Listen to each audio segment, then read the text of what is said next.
There is a particular kind of fame that belongs to the 1970s. Warm, loud, alive with laughter and the glow of a late-night television set. And somewhere inside all of that, there was Carol Wayne. For nearly 2 decades, she was one of the most recognizable faces on American television. She made millions of people laugh, and she made it look effortless. But behind all of that warmth, there was a story almost nobody knew about. And it ended on a beach in Mexico in January 1985, in a way that has never been fully explained. This is the story of Carol Wayne, the girl from Chicago. Carol Marie Wayne was born on September 6, 1942, in Chicago, Illinois. She grew up in a family where performance wasn't just encouraged. It was a way of life.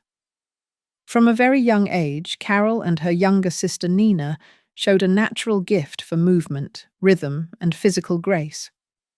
Both girls were promising figure skaters, and by the time they were teenagers, they had turned that talent into something real. Chicago in the 1950s had a particular kind of energy for kids who wanted something bigger than the neighborhood they grew up in. The city was loud and ambitious, and it made people who were already restless feel even more so. For the Wayne sisters, the ice rink wasn't just a hobby. It was a serious pursuit, a place where hours of practice went into routines that required discipline, coordination, and a certain fearlessness that most people never develop. Carol and Nina had all of it. At 15 and 16 years old, the Wayne sisters were hired by the Ice Capades to join a 42-city tour across the United States. It was an extraordinary thing for girls their age, to be pulled out of high school, handed costumes, and sent spinning across ice rinks in cities they'd never seen before. Parents had to sign off on it. School had to be left behind. Everything familiar was traded for a touring bus and a different arena every few weeks. In many ways, it was the beginning of everything. But it was also the beginning of a pattern that would follow Carol her entire life. Opportunities that arrived fast and ended just as quickly. Because skating careers, especially the kind built entirely on youth and athleticism, are fragile in a way that's easy to forget until something goes wrong.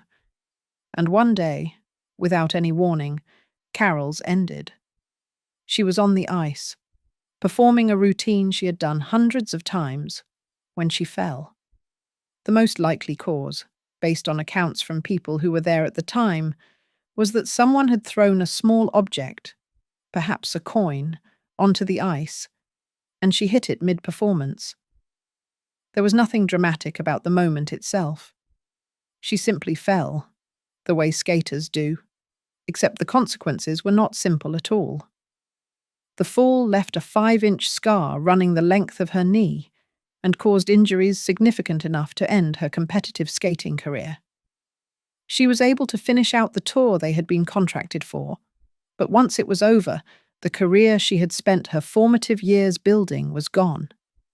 And with it went the structure, the identity, and the clear sense of direction that performing had given her.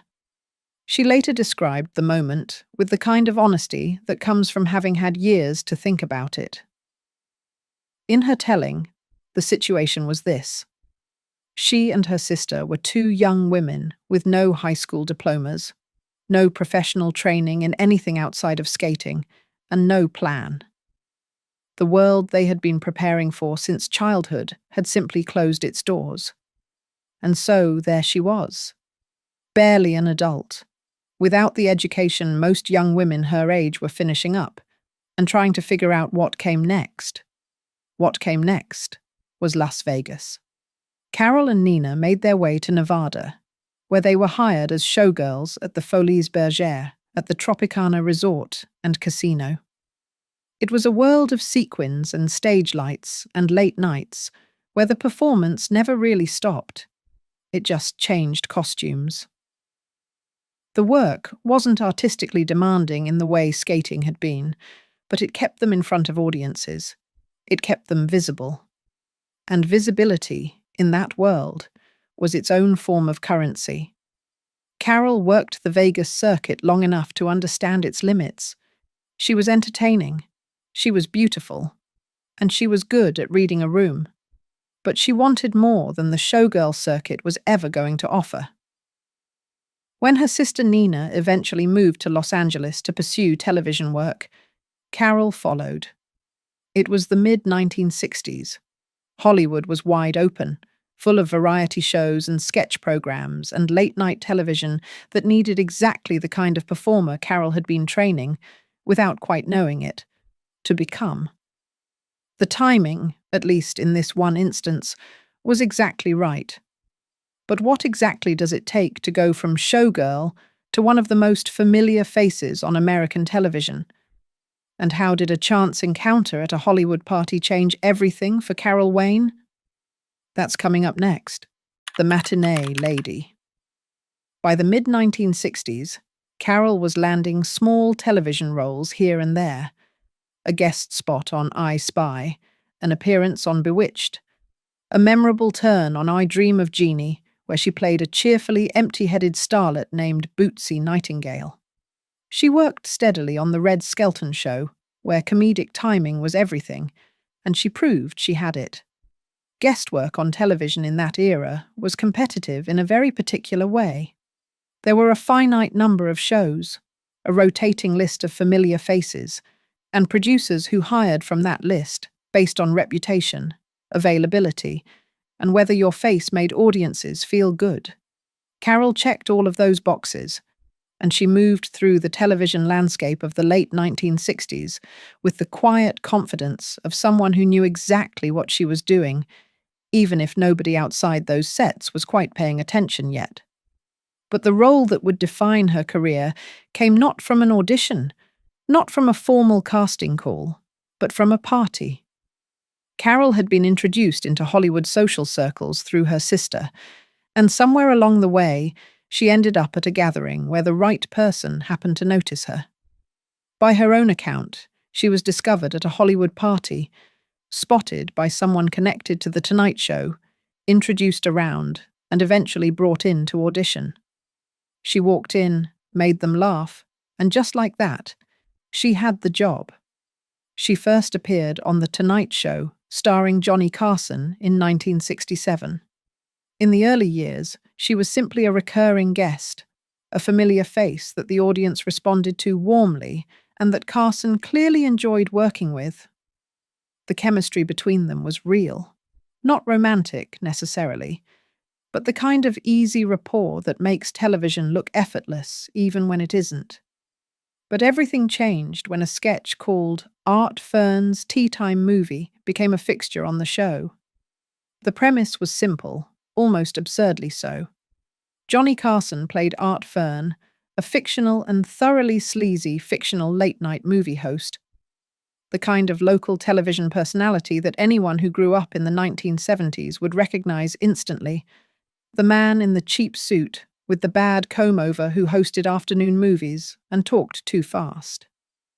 Carol played the matinee lady, his assistant, standing beside him with a pointer and a smile, seemingly unaware of every double meaning that surrounded her. The sketches were built entirely on the gap between what was said and what was meant, and Carol played her role with a straight-faced warmth that made the whole thing land every single time. She wasn't playing dumb, exactly. She was playing a very specific kind of character.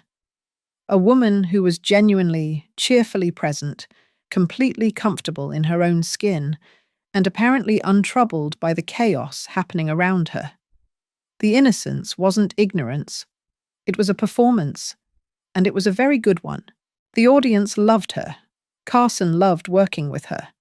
And from 1971 onward, she became one of the most reliable and beloved recurring presences on one of the most watched programs on American television. People tuned in for the Art Fern segments, the way people tune in for something they know will deliver. Carol was consistent, generous with her comedic timing, and, perhaps most importantly, she made everyone else on stage look good. Over the course of her run, She appeared on The Tonight Show more than 100 times.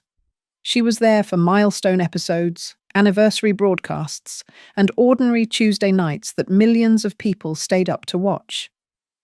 In one 1974 appearance, she chatted with Carson about her love of gardening and growing bonsai trees. In other interviews, she talked about breeding Andalusian horses. She was funny and warm and surprisingly multidimensional, and audiences got glimpses of that between the jokes. Outside of The Tonight Show, she kept herself busy.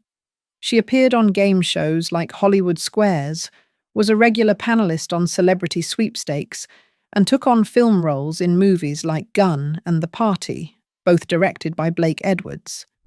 She guest starred on Love American Style, Emergency, and The Fall Guy. She was working constantly, and by the standards of any working actress in Hollywood, she was doing extremely well. But there was always something underneath the surface that people close to her noticed: a restlessness, a quiet frustration with the kind of ceiling she seemed to have hit. The matinee lady role was beloved, but it was also very specific. It was a role that required Carol to be beautiful, unthreatening, and not particularly bright. Playing that character on national television, week after week, year after year, has a way of shaping how an entire industry sees you. Producers and casting directors who hadn't worked with her personally tended to see the character rather than the actress. They would call about roles that were essentially the same part Carol had been playing on The Tonight Show, and they would be surprised when she turned them down, or when she pushed to be considered for something that required more range. The image had calcified, and for Carol, that had consequences she wouldn't fully feel until much later. Before any of that caught up with her, though, Carol's personal life was already taking its own complicated turns. Marriages, a son, and a divorce that left her starting over in ways she hadn't expected. That's next. Marriages, motherhood, and starting over. For all the warmth Carol projected on screen, her private life was considerably more turbulent. She was married 3 times over the course of her life, and none of those marriages brought the stability she seemed to be looking for. Her first marriage, to a man named Loreto Sierra, took place on May 1st, 1965, not long after she arrived in Hollywood. It lasted less than 2 years, ending in divorce in June 1967, just around the time her career on The Tonight Show was starting to take off. That marriage left almost no public trace. It was over before it had really begun. Her second marriage, however, was different. In 1969, Carol married Barry Feinstein, a well-known rock and roll photographer who had worked with some of the most iconic musicians of the era. He was a significant figure in his world, with a personality that matched the intensity of the industry he worked in. The couple had been drawn together in the way that people in that world often were, through mutual circles, shared energy, a life lived around art and entertainment. In 1970, Carol gave birth to the couple's only child, a son named Alex. For a moment, it looked like things might settle into something steady, but the marriage was complicated, and the differences between them were real. By 1974, they had divorced. Carol found herself a single mother, navigating Hollywood in her early 30s with a young child and a television career that, while still going strong, was more precarious than it appeared from the outside. She married again in 1975, this time to television and film producer Burt Sugarman. It was, in some ways, a practical partnership as well as a romantic one. Sugarman had real connections in the industry, and for a few years, Carol's place in Hollywood felt a little more secure. But that marriage also ended in 1980, and this time, the fallout was more significant. Because the divorce from Sugarman didn't just end a marriage, it also severed a network of professional connections that Carol had come to rely on, perhaps more than she realized. And at almost exactly the same time, changes were happening at The Tonight Show that would soon make everything worse. In the late 1970s and early 1980s, NBC began shortening The Tonight Show from 90 minutes to 60. That change, which sounded straightforward enough on paper, had a direct and devastating impact on the recurring segments that had been the backbone of the show's format, including Art Fern's Tea Time movie. The sketches began to appear less frequently, and the matinee lady, who had been a near-weekly presence for over a decade, slowly began to disappear from the screen. Carol's last appearance on The Tonight Show came on January 13th, 1984. She didn't know it at the time, of course. Very few final appearances feel like final appearances in the moment. But looking back, it marks the point at which one chapter of her life definitively closed.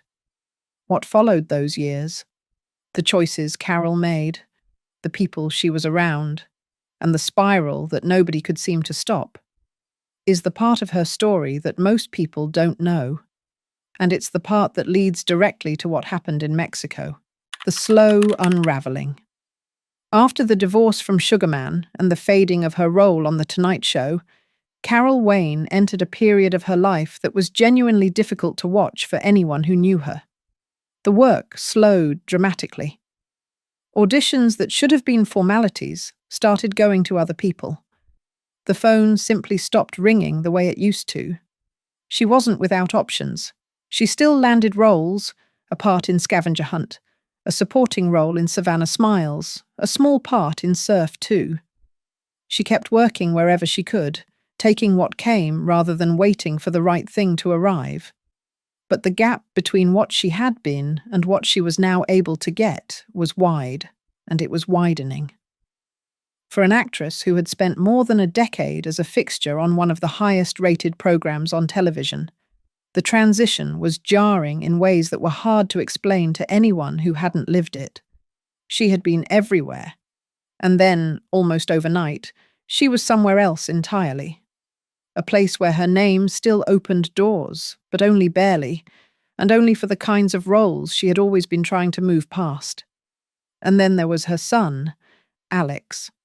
By 1984, Alex was a teenager attending Beverly Hills High School, and according to people who knew Carol during that period, the relationship between them had grown complicated in ways that went far beyond ordinary adolescent friction.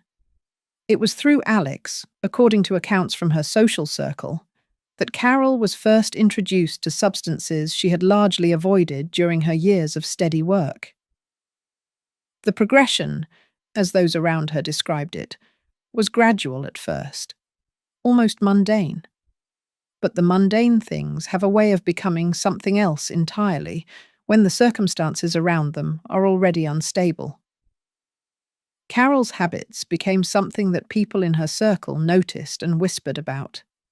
A restlessness had settled into her that went beyond professional frustration. Friends became worried, not casually worried, the kind of worried that leads people to have direct conversations and make direct offers. One of those people was Richard Pryor.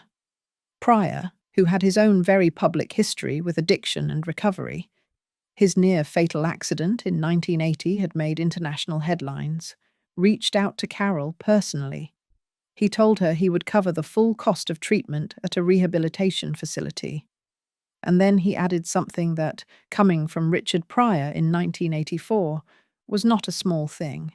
Once she was through treatment and clean, he would personally make sure she had a role in one of his upcoming projects, a guaranteed credit, a path back in. It was, by any measure, an extraordinary offer, not just financially, but professionally, the kind of lifeline that almost nobody in Hollywood offers and almost nobody is lucky enough to receive. Carol said no. Nobody who knew her has ever been able to say with certainty why. Whether she didn't believe things were as serious as the people around her believed.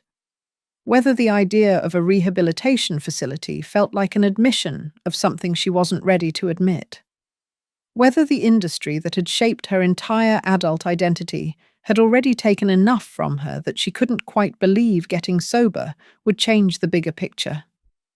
Whatever the reason, she declined, and Pryor's offer, and the future that came with it, remained unclaimed. By December 1984, Carol Wayne filed for bankruptcy. In her court filing, she listed her income as precisely zero. She had once been one of the most recognizable recurring faces on the highest-rated late-night program in the country, and she was now, at 42 years old, starting from nothing financially. And yet, in one of those pieces of timing that real life occasionally produces without any regard for narrative logic, that same year also brought her the best notices of her entire career.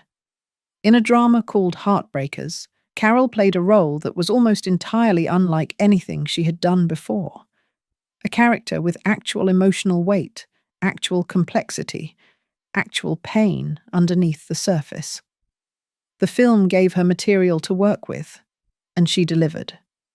Film critic Roger Ebert, reviewing the film, specifically called out her performance as so genuinely affecting that it anchored the entire movie.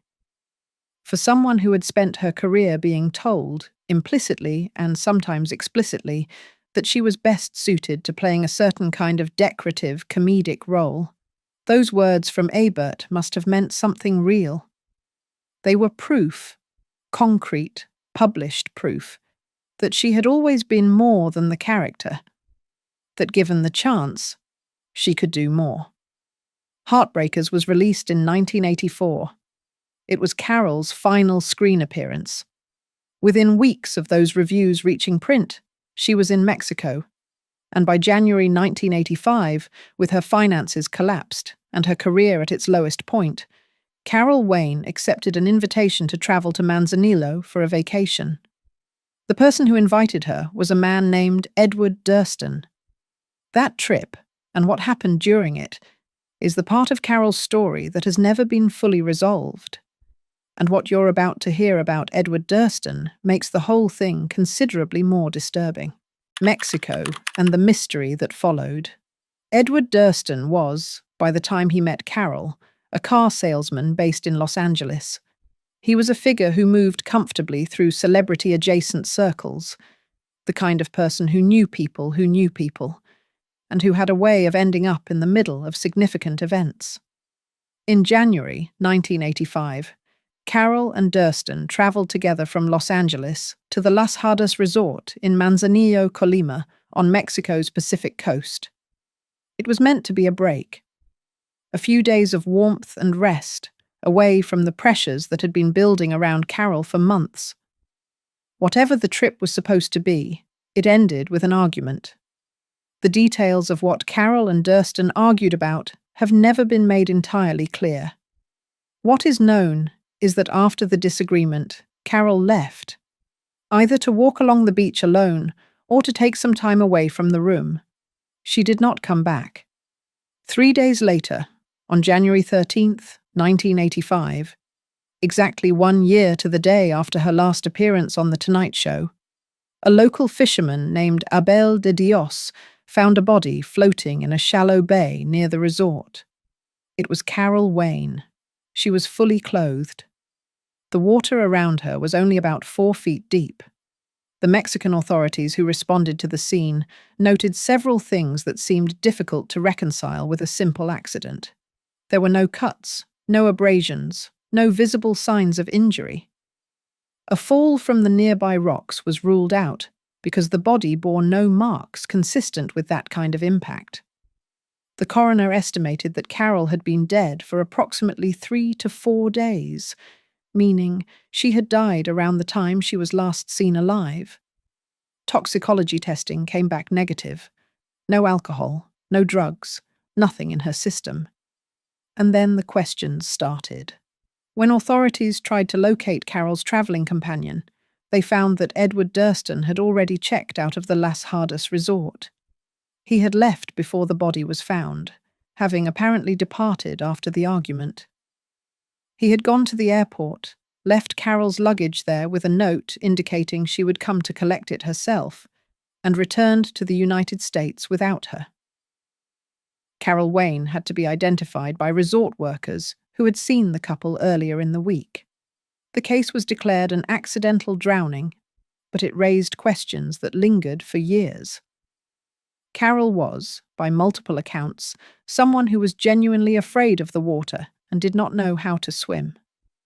The idea of her wading voluntarily into the ocean alone at night, in darkness, in the state she was in emotionally after an argument, was something that people who knew her found hard to accept. The case was reviewed again in 1990, and the conclusion remained the same: accidental death. No evidence of foul play was ever formally established. Edward Durston was never named as a suspect in her death. But here is where the story becomes something stranger than a simple tragedy. Because Edward Durston had been present at another unexplained death before Carol's, one that also ended with a young woman gone, and Durston walking away as the last known witness. The connection between Durston and that earlier case, and what it means when you place the two events side by side, is something that has disturbed researchers and true crime historians for decades. And that's exactly where we're going next: the shadow of Edward Durston. On the morning of October 4th, 1969, more than 15 years before Carol Wayne's death, a 20-year-old woman named Diane Linkletter fell from the 6th-floor window of her apartment at the Shoreham Towers in West Hollywood. She was the youngest daughter of Art Linkletter, one of the most well-known television personalities in America at the time. Diane was rushed to the University of Southern California Medical Center. She did not survive. The last person to see Diane Linkletter alive was Edward Durston. According to Durston's own account, he had received a call from Diane the night before her death. She was distressed and asked him to come over. He went to her apartment in the early morning hours, and the two stayed up through the night. He described her as deeply emotional and erratic. At some point in the morning, while Durston was in another room, Diane went to her kitchen window and fell. Art Linkletter, in the immediate aftermath, attributed his daughter's death to LSD, a claim that resonated powerfully in 1969 at the height of the national conversation about drug use. He went on an extended public campaign against hallucinogenic drugs, using Diane's death as the centerpiece of his argument. But the autopsy told a different story. Diane Linkletter had no drugs or alcohol in her system at the time of her death. Art Linkletter eventually revised his account to say she had experienced a flashback rather than being actively under the influence. But that explanation carried its own problems. Durston was questioned by investigators. He was never charged. No evidence was found to contradict his account of events, and the death was ruled a suicide. 16 years later, he was present when Carol Wayne disappeared from a beach in Mexico under circumstances that raised similarly unanswered questions. Durston was never a formal suspect in either case. He was never charged with any crime in connection with either death. He passed away on May 6, 2010, from complications related to pneumonia, and he maintained until the end of his life that both events were tragedies he had witnessed, not caused. But the coincidence, if that is what it was, has never stopped drawing attention. 2 women, 2 deaths. 1 man present in both cases, walking away both times as the last known witness. No charges, no resolution. People who knew Carol personally added one more detail that has always stayed with those who heard it. Carol Wayne was afraid of the water. She could not swim. The idea of her accidentally drowning in a shallow bay in the middle of the night, with no alcohol or drugs in her system, no injuries, and no explanation for how she got there. It has never sat comfortably, even with an official ruling of accidental death. The American consulate, in the aftermath of Carol's death, raised its own quiet concerns about the circumstances. Those concerns were never translated into formal action. The ruling stood. What remained? When Johnny Carson learned of Carol Wayne's death, he made a quiet decision. The Art Fern character, the one Carol had brought to life across more than 100 appearances, was taken off the air. For most of the following year, the sketch simply did not happen. No announcement was made. No tribute segment was aired. Carson just stopped doing the bit. He eventually brought in new performers to fill that role. First Danuta Wesley, and later Teresa Gansel. But the gap he left in the immediate months after Carol's death was a kind of tribute that required no words. The fact that Carol's final appearance on The Tonight Show had been on January 13th, 1984, exactly 1 year before the date her body was found, is the kind of detail that has no rational significance and yet refuses to stop feeling significant to anyone who hears it. It is the sort of coincidence that belongs to stories, not real life. And yet, there it is. Carol Wayne was 42 years old when she died. She left behind her son, Alex, who had been a teenager when his mother's life began to unravel in those final years, and who has maintained a very private existence in the decades since. She left behind a sister, Nina, who had shared her earliest career, her childhood dreams, and the long winding road from Chicago to Hollywood. She left behind friends who had tried to help her and hadn't been able to, and at least one, Richard Pryor, who had offered her a real way out and watched her decline it. She left behind a body of work that, when you actually sit down and look at it carefully, is more substantial than her reputation might suggest. A decade and a half of comedic television work at the highest level of the industry. Dozens of film and television appearances across multiple genres. A natural facility for physical comedy that is genuinely difficult to fake and nearly impossible to teach. And a final film performance in Heartbreakers that critics considered some of the most genuine, emotionally honest screen acting she had ever put on camera. Roger Ebert, reviewing Heartbreakers in 1984, singled Carol out specifically, noting that her performance was so unexpectedly moving that it elevated the entire film. For anyone who had only ever seen her as the blonde woman with the pointer on The Tonight Show, it was a revelation. For Carol, it must have felt like proof. Proof that she had always been more than the character.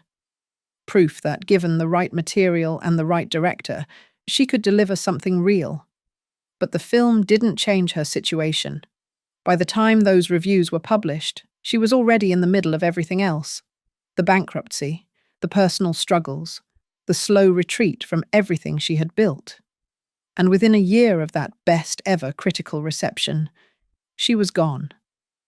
There is a particular cruelty in that timing that is hard to sit with.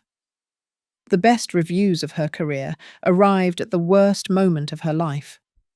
The validation she had spent years working toward came precisely when she was least positioned to make use of it. There is something about the Carol Wayne story that goes beyond simple tragedy. It touches on the way Hollywood can build a person up into something enormous, and then, with no particular malice and no single dramatic moment, simply stop returning calls.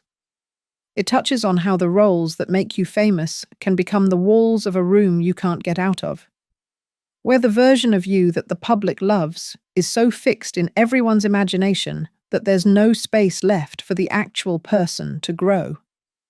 Carol Wayne was not the matinee lady.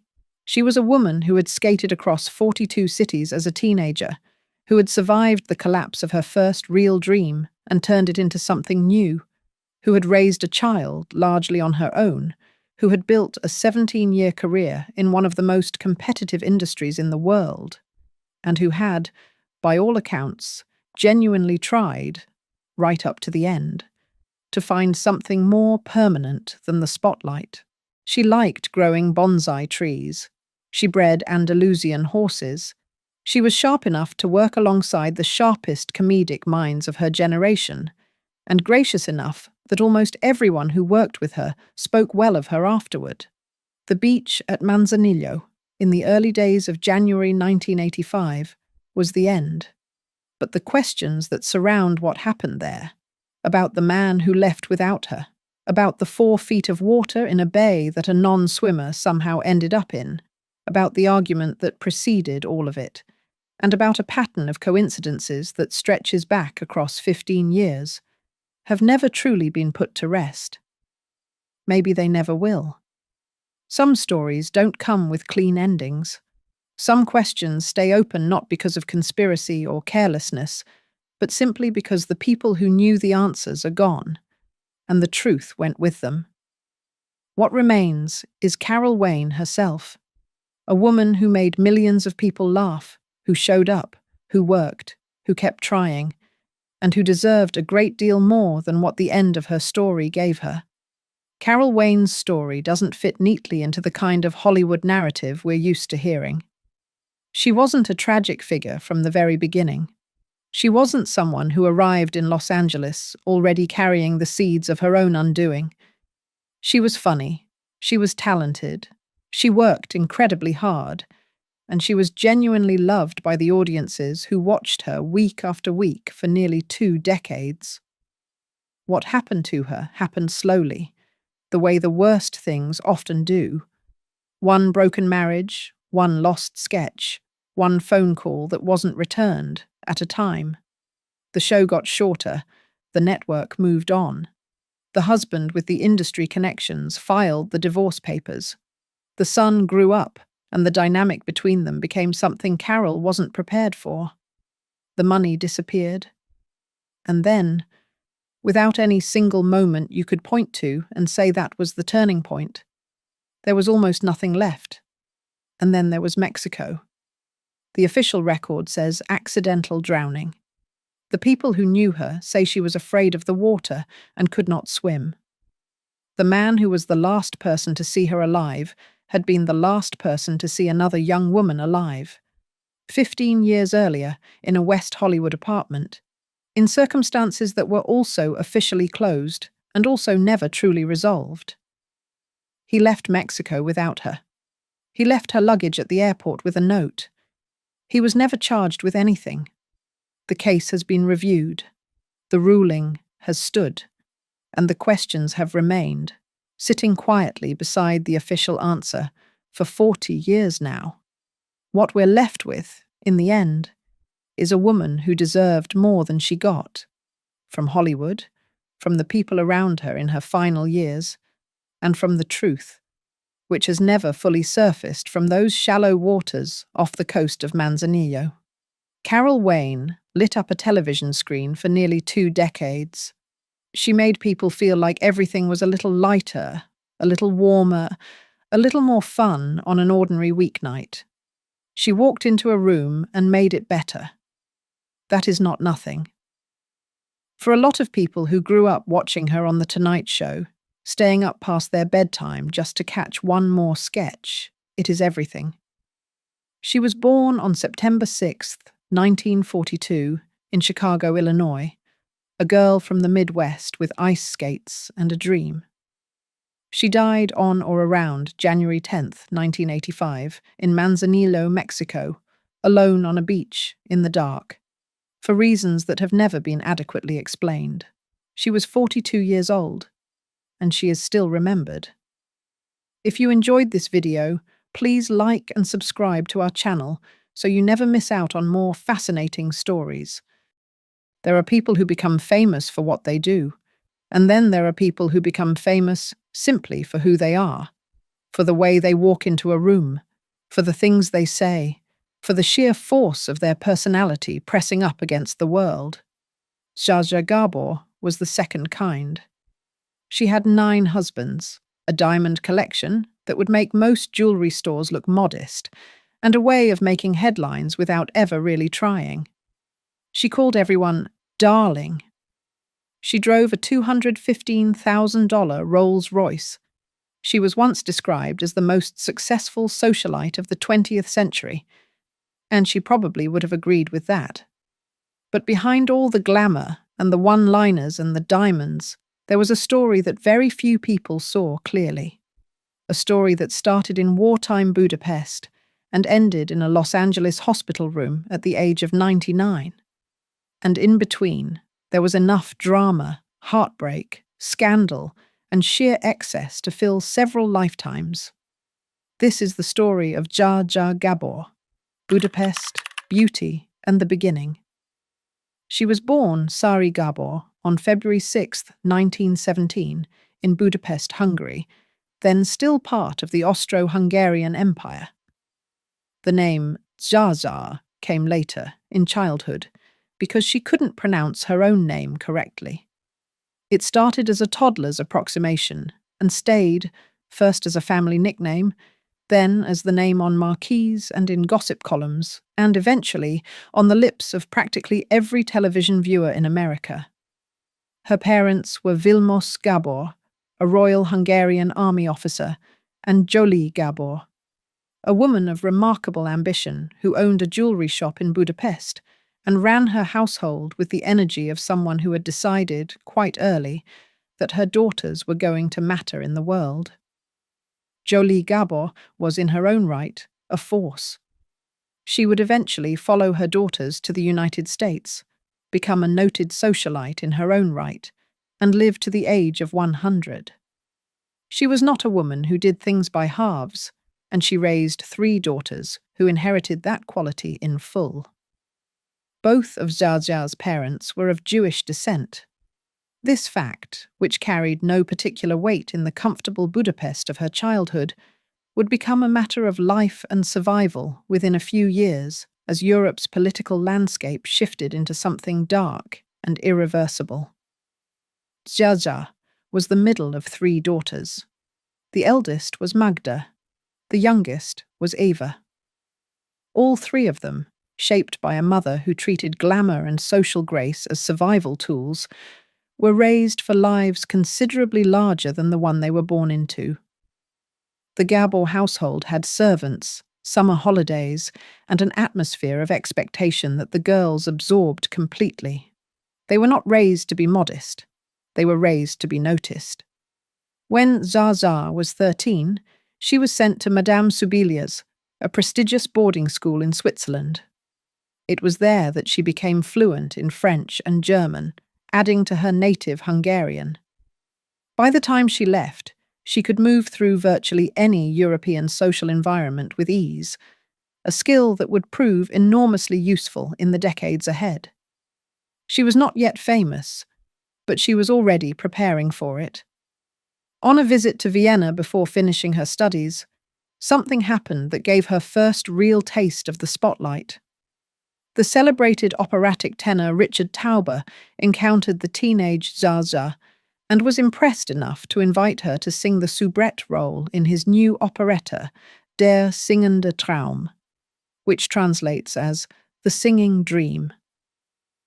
She spent 3 months at the Vienna Acting Academy, made her stage debut at the Theater an der Wien, and discovered that being watched suited her perfectly. Back in Hungary, she entered the Miss Hungary pageant in 1936.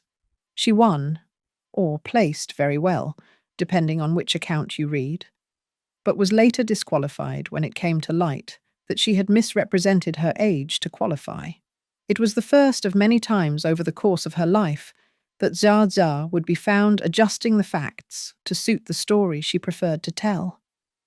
She subtracted years from her birth date so consistently and so persistently on her driver's license, her passport, official documents of every kind, that a biographer later said reconstructing the accurate timeline of her early life required an investigation of almost absurd scale. A former boarding school classmate finally confirmed her real age publicly in 1989, when Zsa was already deep into her 70s. In 1937, at 20 years old, she married for the first time. Her husband was Burhan Asaf Belg, a Turkish intellectual, politician, and government official based in Ankara. The match was, in important ways, a practical one. Europe was accelerating toward catastrophe. Fascism was spreading across the continent. Anti-Semitism was becoming policy rather than prejudice. And Hungary, with its Jewish communities, was increasingly dangerous for families like the Gabors. A Turkish diplomat with connections and status offered a degree of security that few other options could. She proposed to him herself, by most accounts. Whether that was an act of romantic impulse or clear-eyed calculation is impossible to say at this distance, and perhaps with Zia it was always both at once. Ankara was fine, but it was not the world. By 1941, with the marriage having wound down and Europe in the grip of a war that seemed to have no near horizon, Zia made a decision. She left. She had heard enough about America, about Hollywood, about New York, about the kind of life that was apparently available to the beautiful and the ambitious, that she pointed herself west and did not look back. On her way through Omaha, Nebraska, during a layover, she apparently told an Associated Press reporter that she had danced with Adolf Hitler on 2 occasions. The story made headlines. It was exactly the kind of remark, provocative, impossible to verify, instantly memorable, that would follow her for the rest of her life. She later clarified that she had actually been referring to someone else entirely. She arrived in New York with her luggage and almost nothing else. What happened next? And the man she met almost immediately upon arriving in America set the tone for everything that came after. And it started in a way that was equal parts fairy tale and cautionary tale. Conrad Hilton and the Price of Glamour. In 1941, Shazia arrived in the United States. She had her luggage, her accent, her extraordinary looks, and essentially nothing else. Her younger sister Eva was already in the country, married, and beginning to build her own life. Zia followed, obtained her divorce from Belch, and began looking for whatever came next. What came next was Conrad Hilton. Hilton was one of the wealthiest men in America, the founder of the Hilton Hotels empire, a man who had built his fortune with a combination of relentless ambition and genuine commercial vision. He had expanded from a small Texas hotel chain into something that was becoming international in scope, and he approached his business with the same intensity he brought to everything else. He was also, in 1941, a recent divorcee. He and Zia met at an upscale gathering in New York, where she had gone with her sister Eva. Hilton reportedly offered Zia $20,000 that same evening to travel with him to Florida. She refused. 4 months later, on April 10th, 1942, they were married. On paper, it was everything. A young Hungarian beauty queen with nothing but charm and ambition, married to one of the richest men in America. The reality was considerably more complicated. Hilton was a serious man, deeply Catholic, driven almost entirely by his hotels and his faith. He reportedly tried to rename Zsa entirely, insisting on calling her Georgia, as if her Hungarian identity was something to be smoothed over and replaced with something more palatable to American ears. She found this stifling in a way that went beyond the name itself. In her later memoir, she wrote that the marriage meant the end of her freedom, that her own needs and desires were simply not a factor. He had his priorities. She was not among them. The marriage produced one child. Constance Francesca Hilton was born on March 10th, 1947, after the couple's divorce had already been finalized. Zsa's 1991 autobiography contained a serious allegation that her pregnancy was the result of Hilton forcing himself on her. It was a claim that, once made, hung over the legacy of the marriage and over Francesca's entire life. Conrad Hilton reportedly never accepted that Francesca was his daughter. He spent decades distancing himself from her legally and financially. When he died in 1979, His will left Francesca just $100,000, a fraction of what he left to others, and a statement of rejection that required no words to make clear. Francesca Hilton grew up in that shadow. She was the daughter of one of the most famous women in Hollywood and one of the most powerful men in American business, and she was claimed by neither the way a child should be claimed. Her relationship with her mother was complicated and at times publicly contentious. In 2005, Zsa Zsa's husband filed a lawsuit alleging that Francesca had forged her mother's signature to secure a $2 million loan using Zsa Zsa's Bel Air home as collateral. The Los Angeles court eventually dismissed the case, and a decade later, in January 2015, Francesca Hilton died of a stroke at the age of 67, a death her mother was never told about. But all of that was still decades away when the Hilton marriage ended in 1947. Zsa Zsa walked away and began building the life she had always intended, on her own terms, by her own rules, and with considerably better company ahead of her. And the man who followed Conrad Hilton into Zsa Zsa's life was someone who, in his own fashion, was just as complicated, and whose story would end in one of Hollywood's saddest final acts: George Sanders and the Hollywood Years. In 1949, 2 years after her divorce from Conrad Hilton, Zsa Zsa married the British actor George Sanders. Sanders was one of the most sophisticated, darkly witty, and genuinely intelligent men in Hollywood, a man who had made a career out of playing suave villains and sardonic observers with a cold precision that most actors couldn't touch. He was also, by most accounts, deeply difficult to love.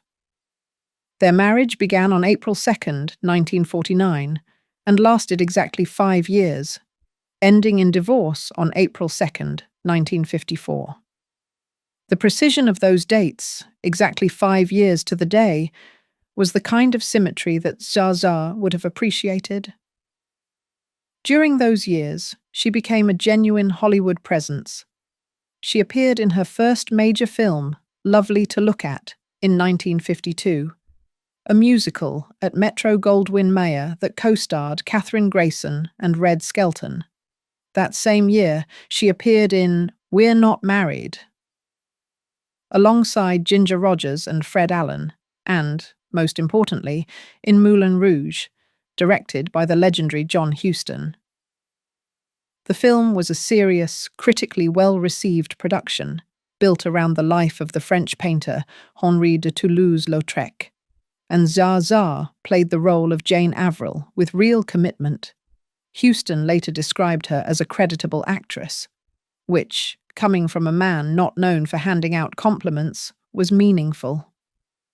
She followed that with Lily in 1953, a charming and genuinely affecting film that further demonstrated she could do more than simply inhabit a beautiful woman on screen. Later, in 1958, she appeared in a small but memorable role in Orson Welles' celebrated Touch of Evil. She was good. The question was whether Hollywood would decide to care. The answer was complicated. Hollywood in the 1950s had a very specific set of slots for women like Zsa Zsa, and the slot it wanted her to fill was glamorous European accessory. Roles that required her beauty and her accent and her poise, but not necessarily her range. She accepted that to a degree, because she understood that the alternative was invisibility. But she also began to build a parallel career on television that would, in the long run, outlast her film work by decades. She became a fixture on the talk show circuit, a regular presence on game programs, and an endlessly quotable guest on every major television show of the era. Johnny Carson had her on repeatedly. Jack Parr loved her. Merv Griffin, who was close to her younger sister Eva, recalled in his autobiography that the arrival of the Gabor sisters in Hollywood had been like something dropped out of the sky, so sudden and so complete in its impact that the social pages and gossip columns could barely keep up. Zaza appeared on the Dean Martin roasts, on Hollywood Squares, on Gilligan's Island, on Rowan and Martin's Laugh-In, and in 1968 she played the villain Minerva on Batman, becoming the show's very last special guest villain before it was cancelled. The version of Zaza that television audiences saw was a carefully managed performance, one she had been rehearsing in various forms since she was a teenager in Budapest. She called everyone darling. She made jokes about her marriages and her money and her diamonds with a fluency that suggested she had been born to do it. She was simultaneously the subject of the joke and the one telling it, which is the most difficult position in comedy to hold without losing the audience's warmth, and she held it for decades. Back to George Sanders. The marriage had ended in 1954, but the story did not end there.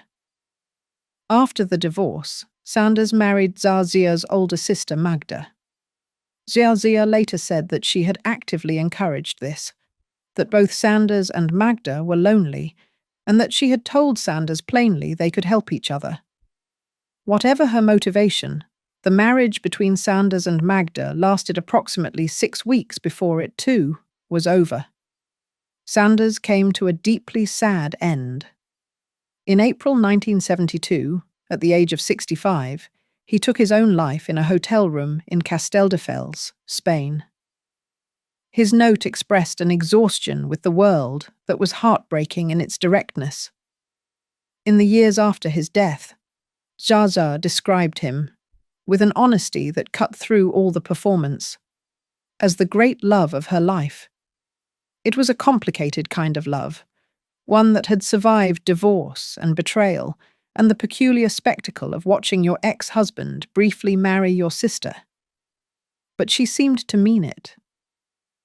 As the 1950s turned into the 1960s, Zazia's marriages accumulated in ways that were becoming genuinely hard to track. But each one, in its own way, added another layer to a story that was getting richer and stranger by the year. A parade of husbands. After George Sanders, the marriages came in fairly rapid succession, each with its own particular character and its own particular ending. Husband number 4 was Herbert Huttner, a Wall Street investment banker who married Jia Zi on November 5, 1962. He was, by all accounts, a generous and genuinely kind man, which Zi later identified as a problem. She wrote that his warmth and financial generosity had the paradoxical effect of draining her drive. She needed tension and excitement to feel fully alive, and Huttner, with his steady decency, offered neither. They divorced in 1966.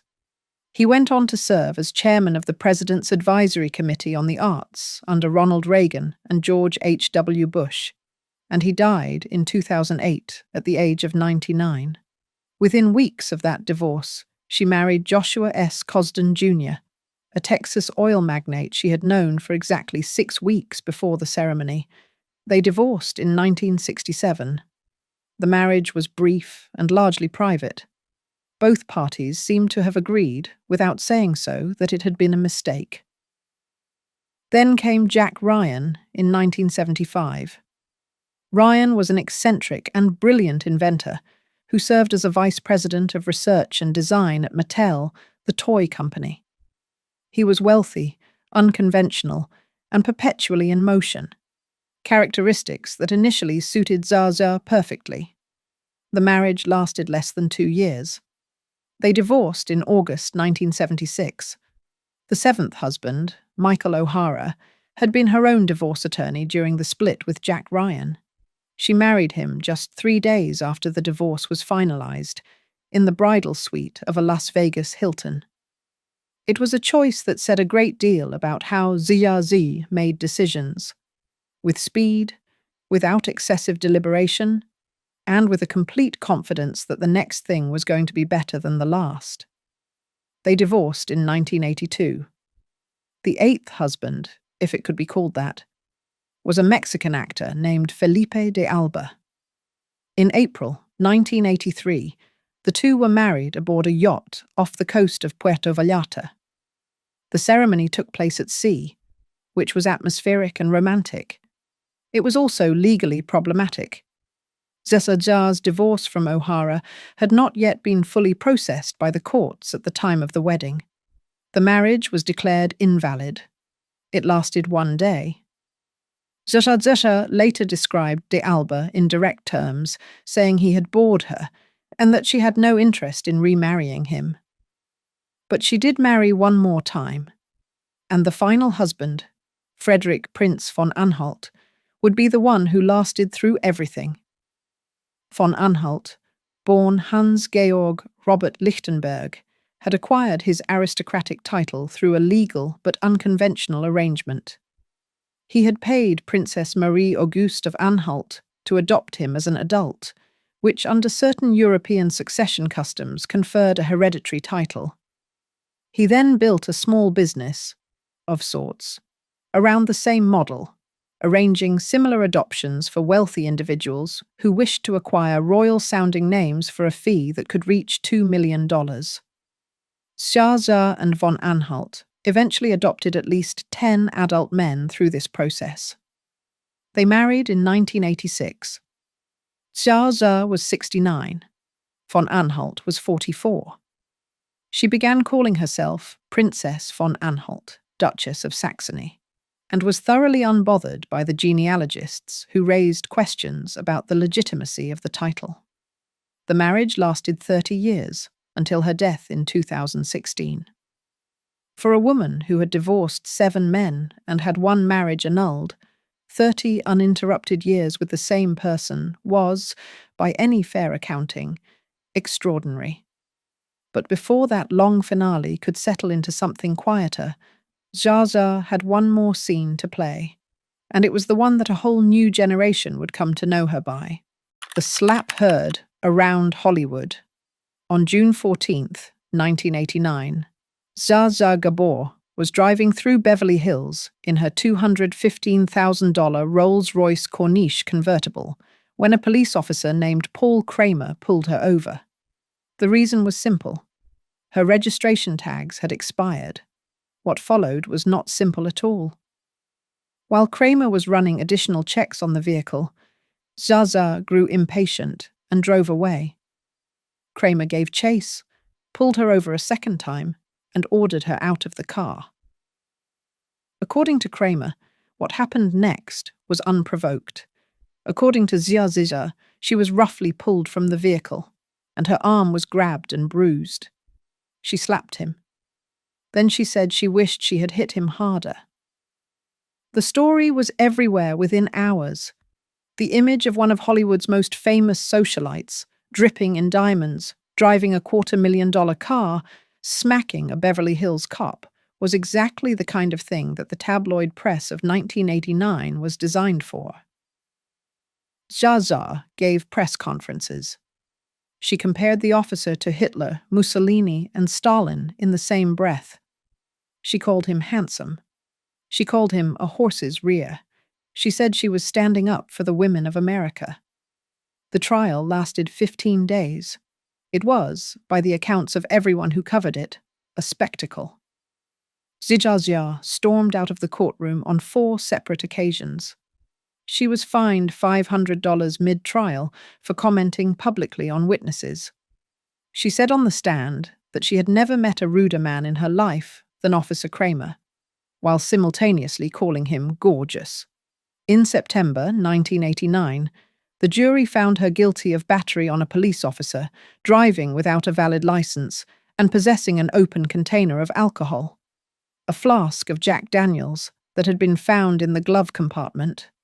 On October 25, 1989, she was sentenced to 3 days in jail, fines and restitution totaling $12,937, 120 hours of community service, and a psychiatric evaluation. She refused to do the community service. She served the 3 days in jail from July 27th to July 30th, 1990, and came out to waiting cameras and microphones with the same composure she had always projected. She had written in one of her books, "You never really know a man until you have divorced him." She might have added something equally sharp about police officers. The incident had a strange afterlife. The Naked Gun, 2.5, The Smell of Fear, released in 1991, featured Zsa Zsa playing a fictionalized version of herself in a cameo that directly referenced the slapping incident. The audience laughed, and she laughed along with them. She had always understood, better than almost anyone, that the best way to survive a scandal is to own it. But behind the comedy and the headlines, something was shifting.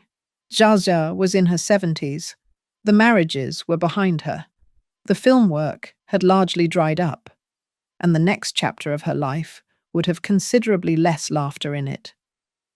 Because the 1990s brought a different kind of trouble, and by 2002, a single accident on Sunset Boulevard would begin a long, slow ending that had nothing glamorous about it at all. The long decline. There is a version of Zsa Zsa Gabor's life that ends with the slapping trial, a perfectly timed final act of outrageousness, a curtain call that suited everything she had ever been. But life rarely arranges itself that neatly. On November 27th, 2002, Zsa Zsa was a front-seat passenger in a car that crashed on Sunset Boulevard in Los Angeles, striking a utility pole. She was 85 years old. The accident left her partially paralyzed and confined to a wheelchair. It was not a reversible injury, and there was no dramatic recovery, no triumphant return to the cameras. From that point forward, the public image of Zsa Zsa Gabor, the woman in the white furs, the woman in the Rolls Royce, the woman who would sooner die than be seen looking diminished, was irretrievably changed. Her husband, Frederick Prince von Anhalt, said in interviews during the years that followed that she had retreated almost entirely from public life after the accident. She stayed home. She watched soap operas, game shows, and old movies. She refused to be photographed in her wheelchair. He told reporters in 2010 that she wanted people to remember her as she had been, not as she was now. It was a sentiment that was entirely human and entirely understandable. And it was also for a woman who had spent her entire adult life constructing and maintaining an image for public consumption, a particular kind of grief that had no glamorous outlet. The years that followed the accident brought one medical crisis after another. In 2005, she suffered a stroke. In 2007, another. She underwent surgeries. In 2010, she fractured her hip and required replacement surgery.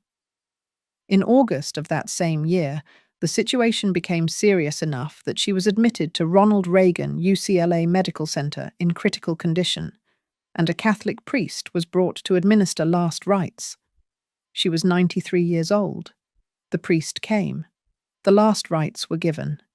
And then she kept living. In January 2011, a lesion on her right leg that had been growing for months reached a point of no return. It had become gangrenous, the tissue dying from a loss of blood flow that could not be reversed. Doctors told her husband that the leg could not be saved. Zsa Zsa Gabor, who had once been one of the most photographed and celebrated beauties in Hollywood, had her right leg amputated above the knee. She was 93 years old. She had already been in a wheelchair for nearly a decade. The amputation was one more thing taken. Later, in 2011, she was hospitalized again for a series of additional emergencies and fell into a coma. The weeks around those hospitalizations were ones where the question of whether she would survive another month was genuinely uncertain. Each time, her husband gave interviews saying she was stronger than people expected. Each time, she recovered enough to go home. And then there was the money. In 2009, in the middle of all of this, came news of a different kind of loss. Zsa had been one of the many investors defrauded by Bernard Madoff, the financier who ran the largest investment fraud in American history. Madoff had been operating a massive scheme for decades, and when it collapsed in 2008, it wiped out the savings of thousands of investors across the world. Zsa's attorney announced that she had lost at least $7 million. For someone who had spent her entire life building the image and the reality of limitless wealth, losing $7 million to a con man while in her 90s and confined to a wheelchair was a particular kind of devastation. And then there was her daughter, Francesca Hilton, the child born of the marriage to Conrad Hilton, the child whose paternity Hilton had disputed his entire life, the child who had grown up in the shadow of one of the most famous mothers in Hollywood, died on January 5th, 2015, at the age of 67. The cause was a stroke. Frederick Prince von Anhalt made the decision not to tell Zsa. He said, plainly and without elaboration, that he didn't think she could survive receiving that news. He may have been right. So Zsa spent the last year and a half of her life not knowing that her only child was gone. She never knew. And for the final years of her life, the woman who had once filled every room she entered was confined to a single one, holding on in her own quiet way until there was nothing left to hold. The last act and what she left behind. On February 6th, 2016, Zsa Gabor turned 99 years old. Her husband had been making arrangements, in the months before, to move with her to Budapest in time for her 100th birthday. A return to the city she had left more than 75 years earlier, when Europe was at war, and the world she had been born into was already coming apart. She had always spoken about Hungary with something that went beyond mere nostalgia. It was where she was from, and in a way she had never fully resolved, it was still where she belonged. Even after 7 decades in California, even after 9 husbands, even after the diamonds and the Rolls-Royce and the Beverly Hills courtroom. The 100th birthday never came. On December 18th, 2016, Zsa Gabor died of cardiac arrest at Ronald Reagan UCLA Medical Center in Los Angeles. She had been on some form of life support for the previous 5 years. She was 99 years old. Her death certificate lists coronary artery disease and cerebrovascular disease as contributing factors. She had, in the truest sense, held on for as long as the body could hold.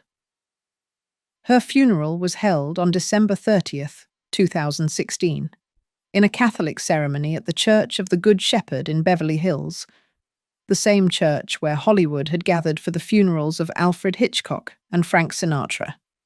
Approximately 100 mourners attended. Her ashes were placed in a gold rectangular box and interred at Westwood Village Memorial Park Cemetery, where Marilyn Monroe and Natalie Wood and Truman Capote also rest. But even that was not quite the end. In July 2021, Frederick Prince von Anhalt arranged for her ashes to be moved. They were transported to the Kerepesi Cemetery in Budapest, the city's most celebrated, and reinterred in the artists section, among writers, musicians, and performers who had shaped Hungarian culture. Her ashes made the journey in their own first-class airline seat. Even in death, she travelled in a style that would have made her smile. It is worth standing back and looking clearly at what Zsa Gabor actually was, because it is very easy to let the jokes and the husbands and the diamonds obscure the more interesting story underneath. She was born in a city she would have to flee to survive. She arrived in a country where she had no money, no contacts, and no particular plan. And within a decade she had built a life that people across the world recognized on sight. She appeared in more than 70 films over 4 decades. She was a fixture on American television from the 1950s through the 1990s. She navigated the particular cruelty of an industry that decides what a woman is and then punishes her for trying to be anything else. She did it with wit and resilience, and a public face so perfectly maintained that most people never thought to look behind it. She had 9 marriages, and people counted them like a verdict. But she also had a perspective on the whole thing that was sharper than anything her critics managed. She said she was a marvelous housekeeper. Every time she left a man, she kept his house. She said a man in love is incomplete until he is married, and then he is finished. She turned her own excesses into material, and she delivered the material better than anyone. The excesses were real, and so was the cost.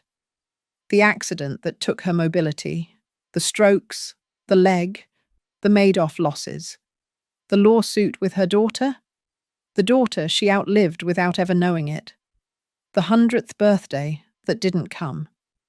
She spent her final years watching old films and game shows from a wheelchair in her Bel Air home, pressing her husband's hand when she wanted him to know she was still there. The woman who had once commanded every room she walked into, who had dressed for dinners with kings, who had made Johnny Carson laugh until he couldn't speak, who had slapped a Beverly Hills police officer in broad daylight and held a press conference immediately after, was reduced, in the end, to the most human thing of all. Just being present. Just still being there. She came from Budapest in 1941 with almost nothing. She left the world on December 18th, 2016, having been, for better and for worse, absolutely everything she had set out to be. Jar Jar Gabor is easy to file away as a punchline, the woman with the accent and the diamonds and the 9 husbands, and in doing so, miss entirely what made her genuinely remarkable. She navigated war and displacement and the collapse of the world she had been born into. She built a Hollywood career in an era that had very specific ideas about what a beautiful foreign woman was allowed to be. And she pushed against those limits, quietly and persistently, for decades. She maintained a public persona for over 60 years with the consistency and discipline of someone who understood that glamour is not an accident. It is work, relentless and daily and invisible to everyone watching. She also lost more in the final years of her life than most people are aware of. Her money, her mobility, her health, her daughter, and the 100th birthday that her husband had promised her she would reach. She handled all of it on her own terms, in her own way, right up to the moment she couldn't anymore. That is, in its own fashion, a kind of strength that deserves to be acknowledged alongside all the rest of it. She was born on February 6, 1917, in Budapest, Hungary. Sari Gabor, a little girl who couldn't pronounce her own name. She died on December 18, 2016, in Los Angeles, California. Zsa, Princess von Anhalt, Duchess of Saxony, arguably the most famous socialite the 20th century produced.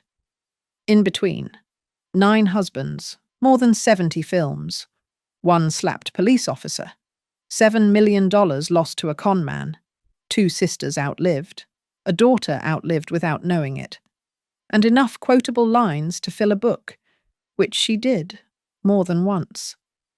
Not bad for a girl from Budapest. If you enjoyed this video, please like and subscribe to our channel so you never miss out on more fascinating stories.